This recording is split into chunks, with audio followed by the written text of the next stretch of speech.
बजरंगदास बापा के जमादार आने मारता नहीं हो आ नहीं मारता जमादार के अरे बापा तमे ना पाड़ो एटले आने टापली न अडाड़ीए। बजरंगदास बापा कहला भाईओ 4-5 भाईओ तमे ओलाने गोतो 2-5 दिवस में 4-5 दिवस में एने गोतो अने आपणे एने समझावीए एटले समझी जशे। आ जमादार आव्या छे। जय सियाराम, जय श्री कृष्ण, हरिओम। बापा सीताराम, बापा सीताराम। बजरंगदास बापानी जय हो वाला।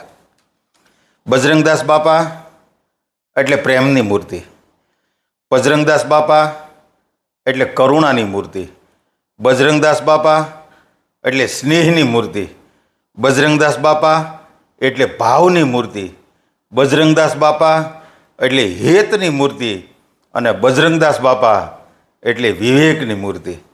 बजरंगदास बापा विषे जेटला सद्गुणो आपणे गणीए आ बधा सद्गुणो ओछा पड़े। आवा देश अने विदेशनी अंदर जेनुं पूजन थाय, जेनी मानता थाय, जेनी पूजा थाय, जेनी अर्चना थाय, जेने लोको याद करे, देश विदेश में घरे घरे जेना फोटा होय एवा एक संत बजरंगदास बापा। आ बजरंगदास बापा संत मिलन को जाइए तजी मान मोह अभिमान, जू जू पाव आगे धरो कोटि यज्ञ समान। जो के संतो होय ने एना जीवन में बधा सद्गुणों ज होय, पण सद्गुणो आपणने जोता आवड़वा जोईए। साधु में सद्गुणो होय ज ते, पण बजरंगदास बापा एटले ई एनु तप अने बजरंगदास बापानु भजन, बजरंगदास बापानी सेवा, बजरंगदास बापानु रसोड़ू, बजरंगदास बापानो आदर, बजरंगदास बापानो भाव, एनी शुं वात करवी। आजे देश विदेश थी लोको बगदाणा आवता होय। विश्वनी अंदर बगदाणानुं नाम लोकोने नजर में आव्युं, लोकोए जोयुं। आवा प्रेमनी मूर्ति, करुणानी मूर्ति ये बजरंगदास बापा।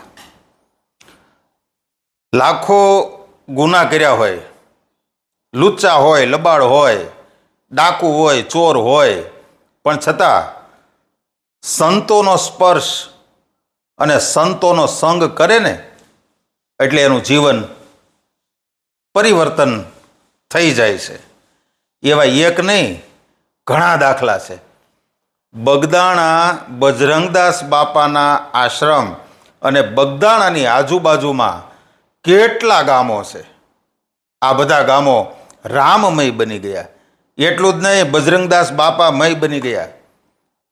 આપણે પૂનમને દિવસે બગદાણા જઈએ તો આગળની રાતે 14ને દિવસે 50-50 કિલોમીટરથી જમવાના રસોડા, ઠંડા પીણા, આવો બાપા જમો બાપા, આવો બાપા જમો બાપા, પ્રસાદી લ્યો, આ જ ભાવ। આનું કારણ શું? આની પાછળ બજરંગદાસ બાપાનું ભજન છે। આની પાછળ બજરંગદાસ બાપા એમનું સત્સંગનું બળ છે, નામનો પ્રતાપ છે અને ગુરુ ભક્તિ છે। બજરંગદાસ બાપાના ગુરુજીનું નામ સીતારામ, બાપા સીતારામ, બાપા સીતારામ। એનું ગુરુ ભક્તિ હતી। જેવી રીતે દયારામ બાપાની ગુરુ ભક્તિ, દયારામ બાપા, બજરંગદાસ બાપા, સાત હનુમાન લીંબડિયા, ધીરજરામ બાપા, આ બધા રામાનંદી સાધુ પરિવાર એને ઉજળું કર્યું। એમ બજરંગદાસ બાપાના બે અડીખમ આભને ટેકો દે એવા બે શિષ્યો, એક દયાના સાગર દયારામ બાપા। હવે દયારામ બાપાએ તો ગુરુ ભક્તિમાં જ્યાં જોવો ત્યાં જેટલા અન્નક્ષેત્રો ખોલ્યા એ બધાય બજરંગદાસ બાપાના નામે, એની ગુરુ ભક્તિ છે। એવી જ રીતે સાત હનુમાન ધીરજરામ બાપા, કેવી સરસ મજાની જગ્યા, અને લોકો આવે તો કંઈક લઈને જાય, વિવેક લઈને જાય, સત્સંગ લઈને જાય, ભજન લઈને જાય। આ એવા અડીખમ સંતો, અને એ રામાનંદી કુળની અંદર અવતર્યા અને રામાનંદી કુળને આમ દિવ્ય બનાવ્યું, ભવ્ય બનાવ્યું અને ઉજળું બનાવ્યું, એવા અમારા બજરંગદાસ બાપા. હવે બજરંગદાસ બાપાની વાત અમારી સાથે જોડાયેલી છે એટલે થોડી કરવી છે. બજરંગદાસ બાપા મારા બાપુજી વનમાળીદાસ બાપુ રામાનુજ. વનમાળીદાસ બાપુ રામાનુજ બગદાણાની આજુબાજુમાં માળવાવ ગામને ત્યાં આઉટપોસ્ટ પોલીસ ખાતામાં હતા. પોલીસ ખાતામાં હતા એટલે અવારનવાર બીટનું ગામ બગદાણા, 50 વર્ષ પહેલાંની વાત, 50 વર્ષ પહેલાંની વાત, બીટનું ગામ બગદાણા એટલે અવારનવાર બગદાણા જવાનું થાય. બગદાણા જવાનું થાય એટલે પહેલાં બજરંગદાસ બાપાને ત્યાં જ જવાનું થાય. પણ ત્યારે તો ત્યાં શું હતું? ત્યારે કાંઈ નહોતું. કાંટાની વાડ હતી ફરતી. અને અત્યારે બજરંગદાસ બાપાનું નિજ સ્થાન જે ધૂણો છે અને બાપાની જે બેઠક છે, પાછળ સમાધિ બેઠક છે, પાછળ બાપાની બેઠક છે, આ બાજુ સમાધિ છે અને આ બાજુ બજરંગદાસ બાપાનું જે મુખ્ય સ્થાન હતું જ્યાં બાપા બેસતા, બસ એ સ્થાન હતું. બીજું કાંઈ હતું નહીં. કારણ કે મેં જોયેલું ને, મેં જોયેલું. મારા બાપુજી, મારી બા હૈયા જ છે અને મારી બા તો બજરંગદાસ બાપા એ વખતે સેવામાં જતા. જોકે અત્યારે જાય છે, અત્યારે 80-85 વર્ષની ઉંમર થઈ છે, છતાં એની 16 તારીખ છે, દર 16 તારીખે મારી બા હજી ત્યાં બગદાણા જાય છે. એ 50 વર્ષ પહેલાંય તે ત્યાં જતા. પણ ત્યાં જાતા એટલે ત્યારે ત્યાં સેવાનું એવું નહીં, પણ એમ કે દર્શને જાતા એમ. મારા બાપુજી ત્યાં લઈને આવતા બગદાણા. કાંઈક એવું હોય, પ્રસંગ હોય, સારો વાર હોય તો કે હાલો આપણે બગદાણા જઈએ બજરંગદાસ બાપાના. કારણ કે સંતોનું સાનિધ્ય માણસના જીવનમાં શાંતિ લાવે છે. મારા બાપુજી પોલીસ ખાતામાં હતા. માનો કે નોકરી કરતાં કંટાળી ગયા હોય, થાક લાગ્યો હોય, ત્યારે બજરંગદાસ બાપા પાસે જાય આશ્રમે અને 1-2 કલાક બેહે એટલે થાક ઉતરી જાય. સંતો આખા જીવનનો થાક ઉતારે છે. સંતો આ ભવનો નહીં, પૂર્વજન્મનો થાક સાધુ ઉતારી દેશે. એવા સાધુ એ બજરંગદાસ બાપા. એટલે વાત એવી જોડાયેલી છે. મારા બાપુજી વનમાળીદાસ બાપુ રામાનુજ કે જ્યાં નોકરી કરતા માળવાઈ, આઉટપોસ્ટ હશે એ વખતે, આઉટપોસ્ટ હતું એમ કહેતા લગભગ. એટલે બગદાણા એને બીટનું ગામ એટલે અવારનવાર આવવું પડે બગદાણા તપાસના કામે. અને પહેલાં તો પોલીસમાં ખાલી પોલીસ હોય તોય જમાદાર સાહેબ આવ્યા, જમાદાર સાહેબ આવ્યા, આવું થતું. લોકો બધા આગા પાછા થવા મળતા. કારણ કે પહેલાં પોલીસની બીક બહુ હતી. હવે તો અત્યારે બધું કોમન થઈ ગયું છે, જાગૃતતા આવી અત્યારે કોમન થઈ ગયું છે. પણ પહેલાં તો પોલીસ આવે એટલે જમાદાર સાહેબ આવ્યા, જમાદાર સાહેબ આવ્યા, બધા આગા પાછા થવા મળે, ચા પાણી વગેરે વગેરે બધું એવું બધું. એટલે એ વખતે કોઈ ચોર, હવે આ ચોર છે ને બગદાણાનો હશે, ચોરી બોરી કરતો હશે, કાં કરી હશે કે એવું કાંઈક હશે, અથવા તો શકદારમાં એનું નામ હશે.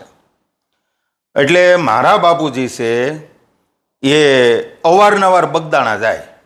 શા માટે? ઓલું શકદારમાં જેનું નામ હતું, ચોરી કરતો હોય કે જે કાંઈ હોય તે XYZ, એમાં એનું નામ હતું. એટલે વારા ઘડીએ એને મળવા જાય, એને બોલાવવા જાય, એની ધરપકડ કરવા જાય, પણ મળે નહીં. એટલે મારા બાપુજી બગદાણા બજરંગદાસ બાપાના દર્શન કરીને આશ્રમમાં બેસી 1-2 કલાક ખોટી થઈ, એના ઘરે તપાસ કરી અને પાછા વયા જાય. હવે આવું હાલ્યું અઠવાડિયા સુધી હાલ્યું. અઠવાડિયા સુધી ઓલો મળે નહીં. પછી મારા બાપુજીએ નક્કી કર્યું કે આ વખતે આશ્રમમાં રાત રોકાવું છે. એટલે આશ્રમમાં રાત રોકાણ કે રાતે તપાસ કરવી છે એના ઘરે, આવે છે કે નહીં. આ દિવસે તે મળતો નથી. પહેલાં વાહનની વ્યવસ્થા નહીં, પોલીસવાળાની જીપ કેવી, PSIની જીપ કેવી, 2 વ્હીલ હતા અને બસમાં જતા, સાયકલ લઈને જતા, હાલીને જતા. મારા બાપુજીએ લોન ઉપર સાયકલ લીધેલી એ મને ખબર છે. લ્યો, સાયકલ લીધેલી પોલીસવાળાએ લોન ઉપર. એટલે પહેલાં ક્યાં આવી સુવિધા નહોતી. મારા બાપુજી દેવ થયા ત્યારે એનું પેન્શન 2400 રૂપિયા બંધાણું હતું. 22 વર્ષ પેન્શન લીધું. બરોબર, અને 10-12 વર્ષ ત્યાં દેવ થઈ ગયા એને. એટલે આ તો 35 વર્ષ તો નોકરી ઉપરથી ઉતર્યા એના થયા 30 વર્ષ. એટલે આવી રીતે બગદાણા બાપાના આશ્રમમાં જાય, ચા પાણી પીવે, આવો બેસો, જમો કારવો, એવું બધું બાપા બહુ આગ્રહ કરે. એટલે બાપાએ કીધું, સમાદાર કેમ વારાઘડી આવવાનું થાય છે, કાંઈ કામ? પછી મારા બાપુજીએ કીધું કે બાપા જુઓ ને, આ એક શકદારમાં આનું નામ છે ને હાથમાં આવતો નથી અને હાજરી પુરાવાય આવતો નથી, એટલે એને ગોતવા આવું છું, પણ હવે જડતો નથી. બાપા કે નથી જડતો? ના. તા કે કોણ છે? નામ આપ્યું. બાપા કે હશે કોઈ જે હોય એ, પણ નથી જડતો? તા કે ના. એ કંઈક આવવું પડે ને, નીતિ નિયમ પ્રમાણે હાલવું પડે. એટલે બાપા તો પાછા નીતિવાન હતા. નીતિમત્તાનું ધોરણ બાપાની અંદર બહુ રાષ્ટ્રપ્રેમી હતા. કારણ કે ભારત પાકિસ્તાનનું જ્યારે યુદ્ધ થયું ત્યારે જ્યારે આ દેશને નાણાંની જરૂર પડી અને એ વખતના વડાપ્રધાને હાકલ કરી કે યુદ્ધની અંદર કાંઈ ને કાંઈ દેશવાસીઓ પાસેથી મદદની જરૂર છે, ત્યારે બજરંગદાસ બાપાએ પોતાની પાસે હતા એ તો બધું આપી દીધું, પણ આશ્રમમાં કાટમાળ વેચી, આશ્રમમાં જે હતું એ બધું વેચી અને એણે પૈસા આપેલા. હોય એ તો આપે. અત્યારે કદાચ દેશને જરૂર પડી હોય તો આપણી પાસે 100 રૂપિયા હોય તો આપણે 50 રૂપિયા આપીએ, કે આપણી પાસે હોય એ બધું વેચીને ન આપી દેવી. આવો દેશ પ્રેમ આપણો ન હોય. પણ બજરંગદાસ બાપાનો દેશ પ્રેમ કેવો? બજરંગદાસ બાપાનો દેશ પ્રેમ આશ્રમની અંદર જે કાંઈ હતું એ બધું વેચી અને બાપાએ એ વખતે આ ભારત દેશની તિજોરીમાં આ બાપાએ જમા કરાવેલું. આવા બાપા રાષ્ટ્રપ્રેમી. જે પરમ કૃપાળુ પરમાત્માના પ્રેમી હોય એને બધા ઉપર પ્રેમ હોય. મમે વંશો જીવલોકે જીવભૂત સનાતન મનસષ્ટાણી ઇન્દ્રિયાણી પ્રકૃતિ સ્થાની કરશતી.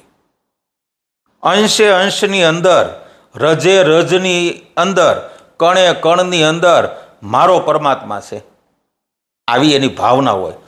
બધામાં સીતારામ જોતા, બધામાં સીતારામ બજરંગદાસ બાપા જોતા, દરેકમાં બસ સીતારામ, બાપા સીતારામ, બાપા સીતારામ, બીજી વાત જ નહીં. અને બાપાના આશ્રમમાં એ વખતે જે કોઈ આવે, બાપા બજરંગદાસ બાપા કોઈ દી જમ્યા વગર કોઈને જવા જ ન દેતા. અને ચાની કેટલી તો કોઈ દી ખાલી જ ન થાય. એ ધૂણો છે ને, એ ધૂણા ઉપર ચાની કેટલી પડી હોય, અને એ ધૂણા ઉપર એ ગરમા ગરમ ચા જે આવે ને ચા પીવાની. હું નાનો હતો અને મારા બાપુજી ને મારી બા અને અમે બધા નાના હતા, એટલે ત્યાં આશ્રમે જતા. એટલે આશ્રમે ગયા એટલે બાપાએ મને ખોબો ભરીને ટીકડા આપ્યા. ખોબો ભરીને, ઓલા રમકડાવાળા ટીકડા આવતા, પેલા ભૂતળાના સફેદ બાબલા દોરેલા એવા ટીકડા આપતા. એટલે એ ટીકડા મને આપ્યા બાપાએ. હવે ત્યારે તો આપણું બાળપણ હોય એટલે મને મુઠ્ઠી ભરીને આપ્યા, પણ કદાચ એ વખતે મને ઓછા પડ્યા હશે એટલે હું રિહાણો હતો અને ઊભો રહી ગયો હતો, ખાતો નહોતો. ત્યારે મને યાદ છે આ બધું. એટલે બજરંગદાસ બાપાએ કીધું, કેમ નથી લેતો, ખાવા માંડ. મેં ન ખાધું, બરાબર. પછી બાપાએ બીજી મુઠ્ઠી ભરીને આપ્યા અને ખોબો ભરાણો, ત્યારે મેં ટીકડા ખાધા. ટૂંકમાં લોખંડનો સ્પર્શ પારસમણી કરે, પારસમણી લોખંડનો સ્પર્શ કરે એટલે લોખંડ છે ને સોનું બની જાય. પારસમણી ન થાય પણ સોનું તો બની જ જાય. સંતનો સંગ મૂંગો કરે તો બોલતો થઈ જાય. મુકમ કરો તી વાચાલમ પંગુ લગ્યતે ગિરિમ. લંગડો હોય ને એ પર્વત ચડવા મળે. કોની કૃપાથી? સંતોની કૃપાથી. આવા બજરંગદાસ બાપા એના સંગમાં જે આવ્યા એ બધા લુચ્ચા, લબાડ, ડાકુ, ચોર આ બધા હતા, આ બધા સંત બની ગયા. આજે જુઓ ને એ બાજુ એ વિસ્તાર કેવો છે, કે જાણે બધે બજરંગદાસ બાપા વસે છે. એવો વિસ્તાર, ભાવવાળો વિસ્તાર, પ્રેમવાળો વિસ્તાર. આપણે બગદાણા ચાલીની યાત્રા કરે અને અડધી રાત થઈ હોય તોય આપણને ચા પાણી મળે. ક્યાં જાઓ છો? તો કે બગદાણા. ચા પાણી મળે. જમતા જાઓ, જમવાનો ટાઈમ હોય તો જમવા મળે. કોના નામ ઉપર? એ બજરંગદાસ બાપાના નામ ઉપર. આવું બજરંગદાસ બાપાનું ભજન. અરે ભંડારીયા દયારામ બાપા અને નોરતા રમે, અને બજરંગદાસ બાપા નોરતા જોવા ગયા હશે, ત્યારે દયારામે વેશભૂષામાં નવરાત્રિને દિવસે સાધુનો વેશ પહેર્યો હતો. સાધુનો. નકર દયારામ બાપા તો ગવર્મેન્ટ સર્વન્ટ, નોકરી કરતા. પણ બજરંગદાસ બાપા ભંડારીયા ગામે નવરાત્રિ જોવા ગયેલા, એમાં દયારામ બાપા નોરતા રમે, એમાંય દયારામ બાપાએ સાધુનો વેશ પહેરેલો, અને પાત્ર બહુ સારું ભજ્યું, બહુ સારું ભજવું.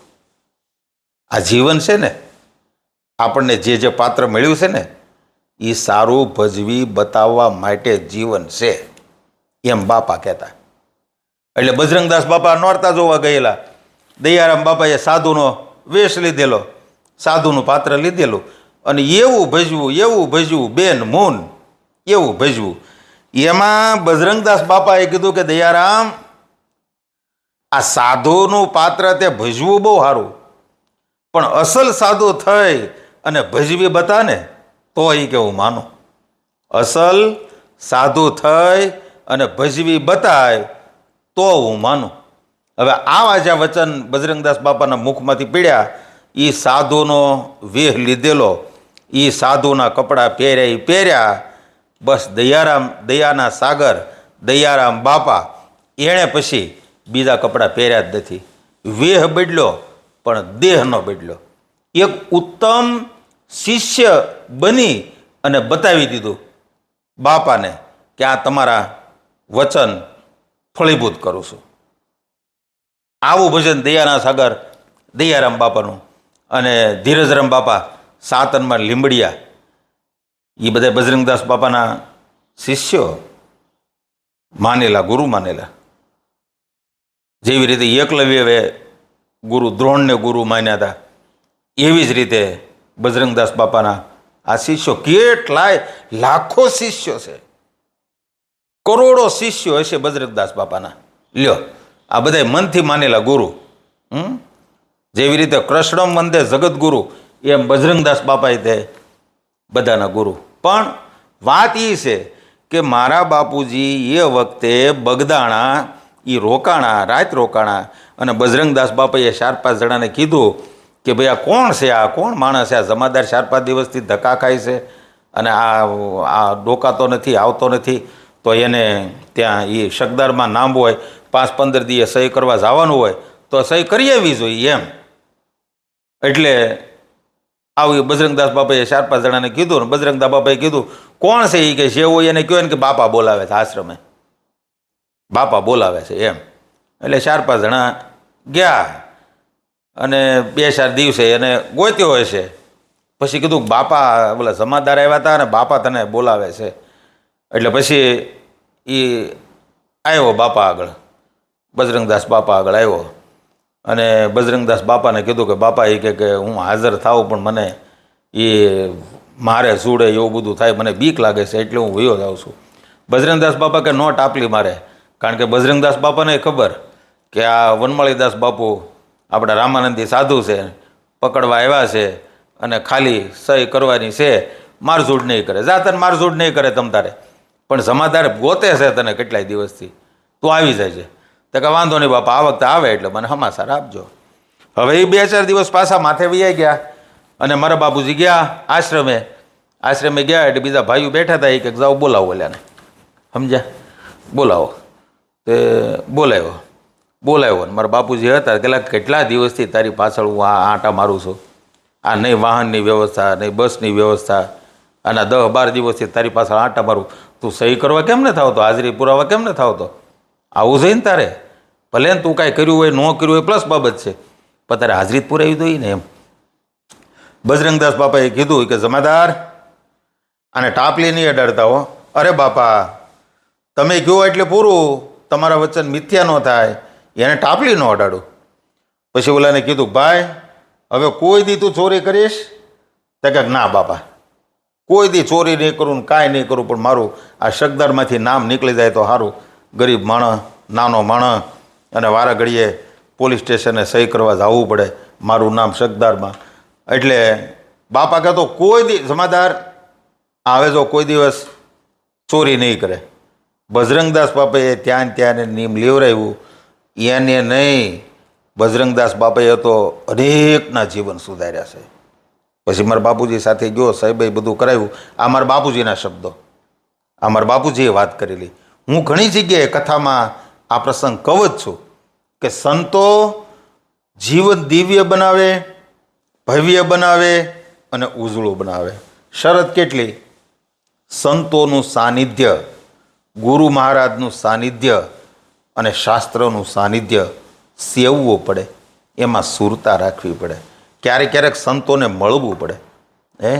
આપણામાં આ સાખી આવે છે ને, એક ઘડી આધી ઘડી આધી મેં પણ આદ, તુલસી સંગત સાધુ કી હરે કોટી અપરાધ.